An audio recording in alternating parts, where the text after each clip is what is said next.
what are some of the risks of, what are the key focus areas and the unique risks of some of these businesses?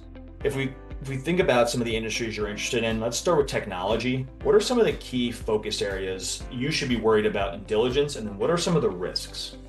So in technology type deals, ownership around the IP, the scalability of the tech, and the cybersecurity is a lot of the key focus areas.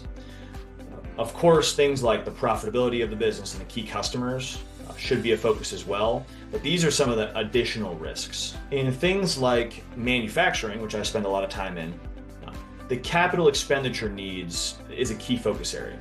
So what has the business been doing from a Capex standpoint? Have they been investing in capital expenditures, or have they been pushing them off? This is an important thing to understand, and you should ask detailed questions about this during diligence. So that's an important thing if you are pursuing manufacturing deals. Consumer goods, distribution channels, your inventory levels and how you manage inventory is a key focus area.